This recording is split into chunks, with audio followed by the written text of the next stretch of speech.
Mindstrone. Do you know what that means? Mindstrone. I don't know. It's the name of their act.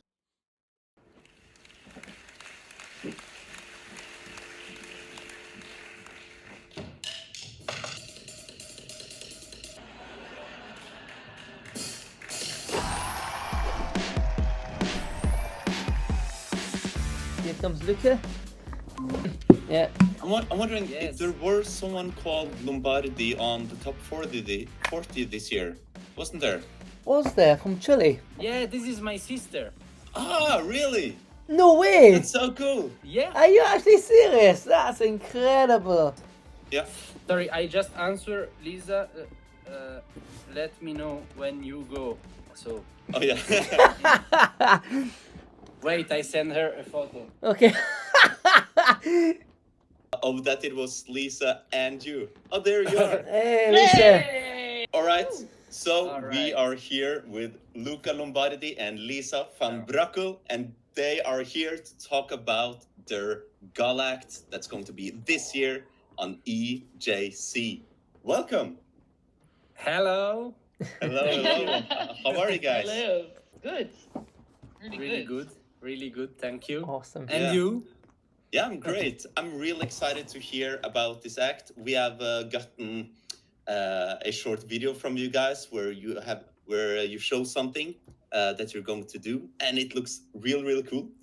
But I want you guys to tell about it. So, Liza, if I can first hear from you, what is the act about? Whoa, first question.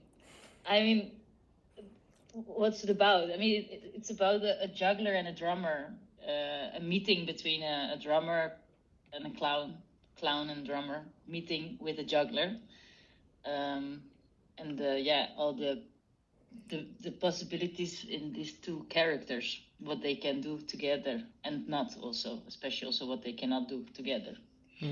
Yeah, I think that's. Is this part of a bigger show? Yeah, actually, the act is part of a bigger show where we work with wood pallets, like this big pallets where you put stuff on, and like Euro pallets that are used all over the world. Yeah. The clubs that we use in the show, they're made from wood. Somebody of our company, the company that we played the show with, they made these clubs for us. Wow. I'm wondering, how did you come up with the idea of using wood kind of for everything, even for the clubs? What is the thought process behind this? I think it's because the whole show was with wood, so it was like then also the clubs should be from wood. Yeah. There was no choice. No, there was no choice. Yeah. And It are they was like- heavier?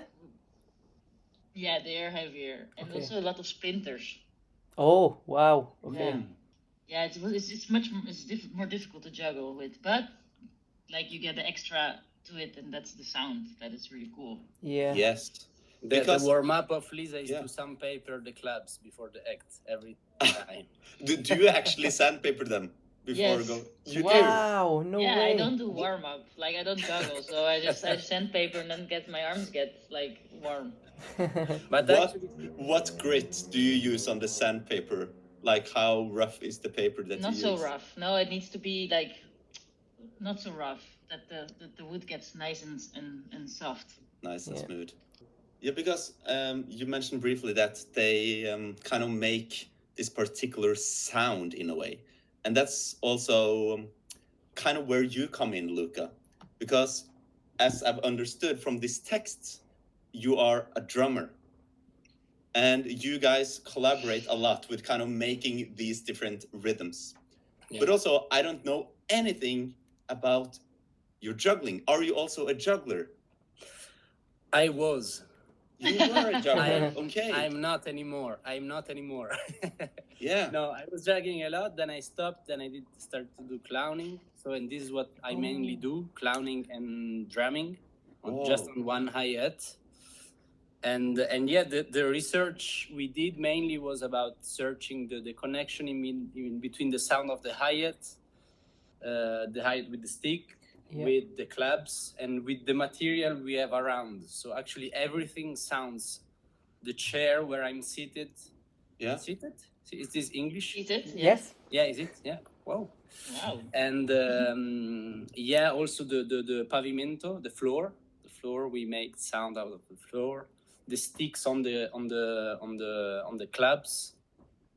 The sticks sometimes on the fingers. The fingers, Lisa. yeah. Yeah. Many times. Yeah. Yeah. Yeah, but No, it's because really about the sound. yeah, because there's, what should I say, rhythm is a really, really big part of this act, it seems like.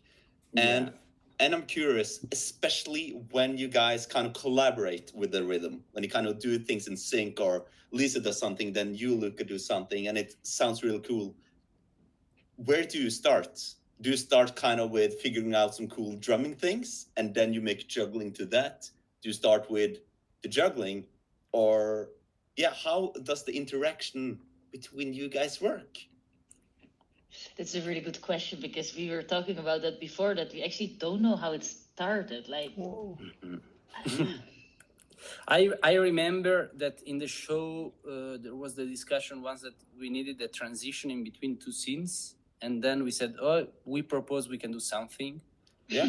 But the first time was really bad.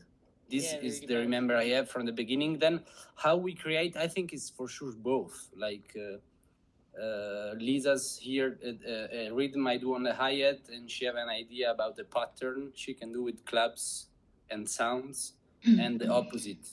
Yeah, it was always like to see how my pattern can fit into the drumming, and also how like Okay. sometimes we were far away from each other, but also sometimes we were thinking of how, if we are like intertwined with each other, can he still drum while I'm on top of him, or can he still to find all the different ways, complicated ways for him, also to make it more difficult for him, because that gives him like opportunities. But also, one really important thing is the drop. Yes. Play with the drop. I was going to ask about this. Can you please tell us about how does the interaction between you guys work? Probably it when was like you make this. a mistake? Probably I asked Luca to save my drop, or he came with the idea to save my drop. And then this became I think it became that. Maybe it I came think from was dropping. out of an improvisation with publics that I also start to drop the sticks when you drop the clubs, and then we said, actually this is a good direction, and we follow this. Actually, there are no drops that are planned on the act. No. So there is a good part of improvisation. Yeah. So this is also what is good about that Liza cannot warm up before. It's a bigger chance of failing. Yeah, actually, I need to drop. Yeah. Because otherwise the act doesn't work. Because the act is about dropping, so I need to drop. But luckily, it's difficult, the juggling. So for sure, I drop. Wow. That's such a fine line to kind of walk on. Like, okay, I need to do it good, but not too well, because then it will kind of ruin it in a way. Yeah. But okay, let's say that you juggle exceptionally well, and it's like 1 minute left of the act. Would you drop on purpose? I think so, yeah. Yeah. I think I did that already. Yeah. Did someone link you two together to create this, or did you come up with it together? So no, we were both asked to play in a show together to create this bigger show. We were 7 people with Circus Far Away. Yeah. But we didn't know each other. But we were both put in the same group to create a big show, and that's how we got to know each other. And then we made this act transition that became longer and longer. I think in the beginning it was like 3 minutes because it was a transition, maybe 2 minutes. Yeah, and then it became 4. Yeah. And then it was 5, and then suddenly it became 7, and became more. But actually now we also have, because then we did also some residencies after the tour with this act, with this show, and we arrived to like 15-17 minutes. And it's just a composition of rhythm, clowning, juggling, and falling. as that Wow. keeps everything together. Yeah. It's Yeah. so cool to hear that kind of the idea was a transition within a longer show. And now, guys, you have made an act so good from that starting transition that you're going to perform it at one of the biggest juggling stages of all, Yeah. the EJC Gala show. Possibly the biggest. That's mad. Like, listen to that story. Mad. It's Now I'm insane. getting And nervous when you say to that. top it off, Luca. I just you- realized it now. Yeah. Me too. Can we still get out of this? And to top it off, Luca, you said you told before this interview that when you guys started to practice together, there was a language barrier because you Yeah. didn't speak English even. How were you able to come up with all of this when it was difficult to communicate through words?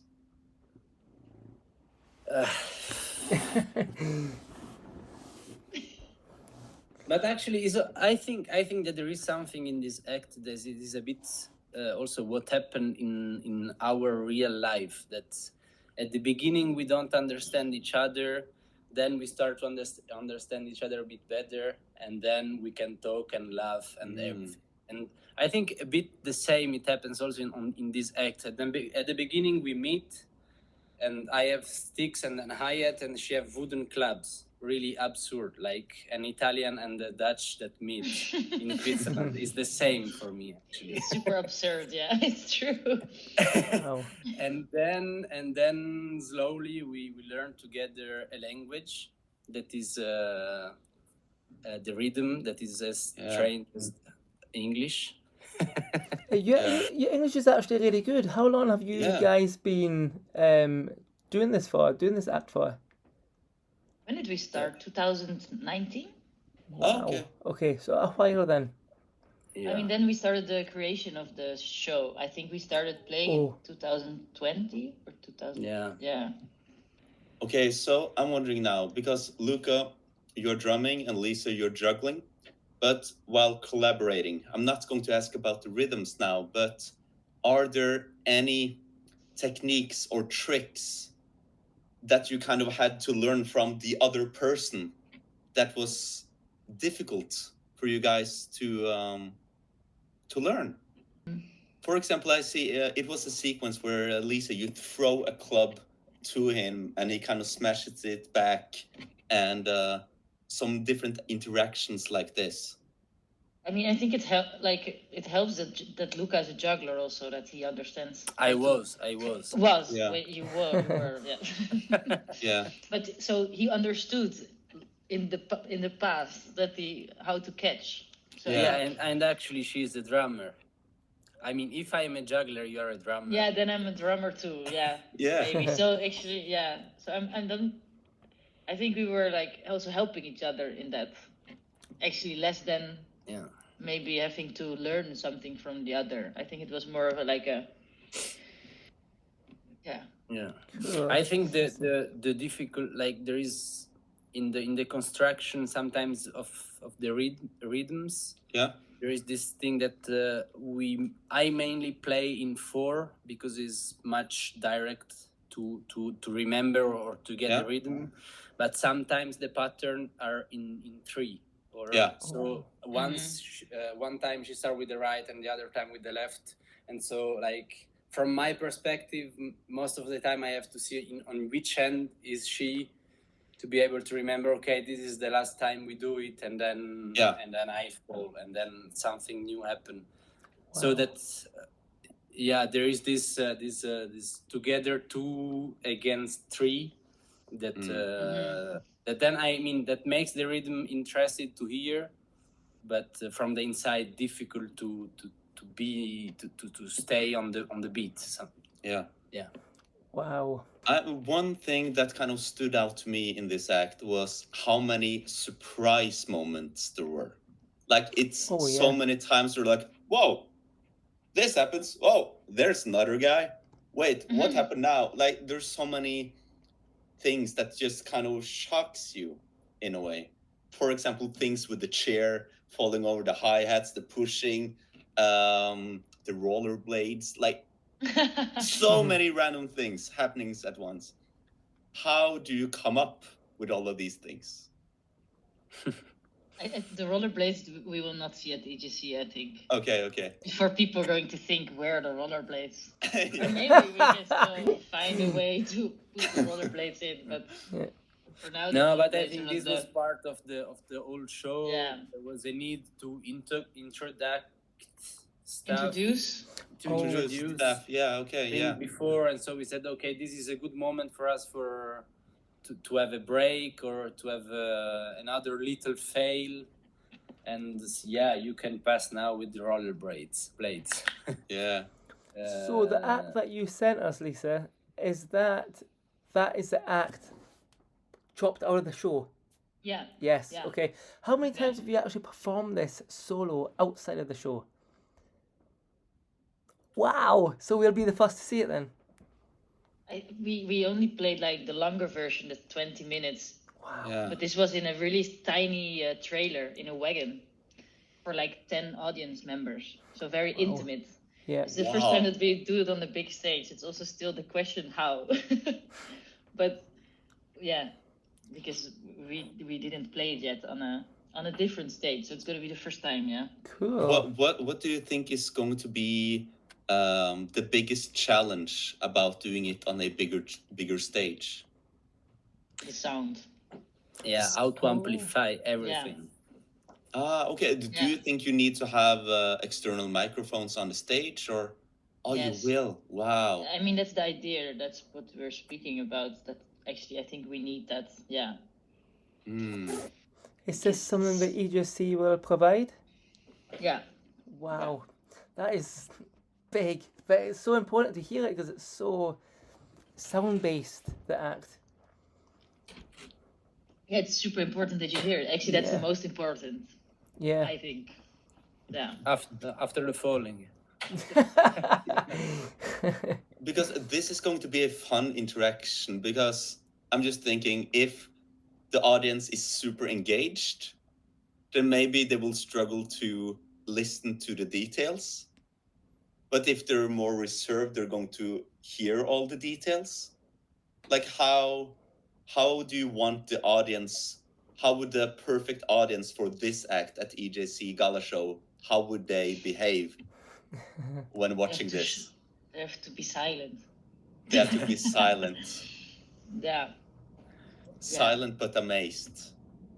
When you've been performing this act before within the big show, has anything funny, unusual, has anything happened that you didn't expect and you had to react to it, improvise from it, if that makes sense? Yeah, so once, well, I think it was quite at the beginning of the tour, the how is it called the place where you sit on the chair, The seat. The seat. the seat. Yeah. Or the stool. Yeah. It breaks, and so and I just had one tube. No. Oh! But now wait. Okay.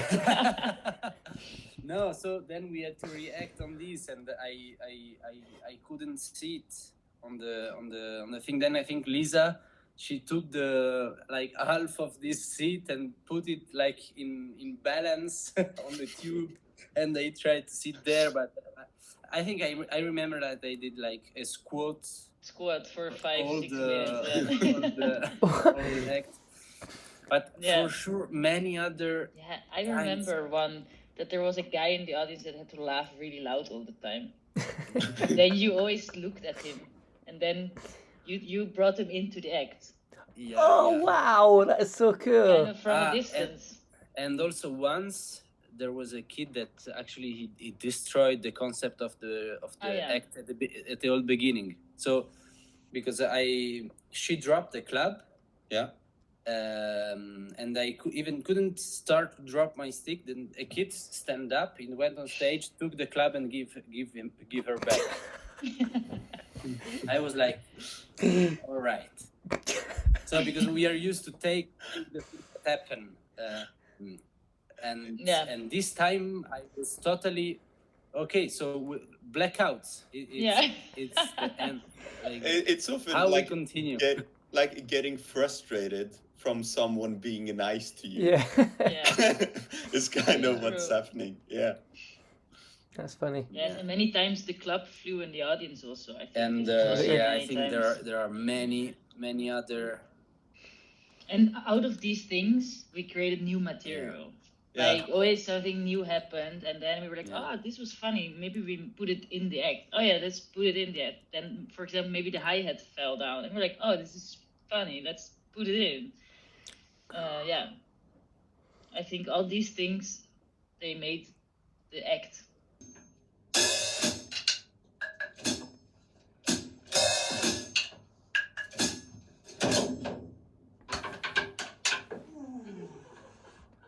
It's okay.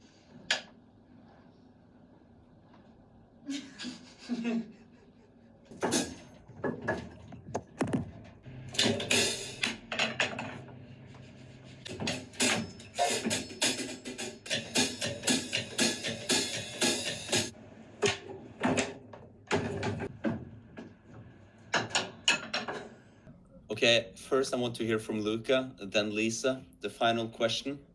Yeah. So what do you want the audience to be left with after watching your act? What do you want them to feel? What do you want them to remember? Let's start with you, Luca. There is something, I think, in the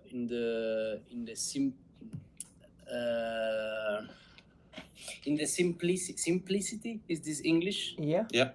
Whoa. Sometimes it's really close to Italian, but I don't believe that it's so easy. in the simplicity, I think this act is also about simplicity. I mean, Liza's techniques with clubs is incredible, but how she does it is also it looks so easy, and the interaction we have is really easy. It's really first level. That something easy can be very beautiful and very inspiring to watch in a way. Yeah, or where it can bring you, because then yes, it gets also really crazy and absurd. Yeah, it does. The starting point exposition, is the starting point is simple. just something. Two people meet, one as clubs, the other as in sticks, drumsticks, and then they start to do something. And they start to know each other with these two objects. Yeah. Very cool. Thank you. What about you, Liza?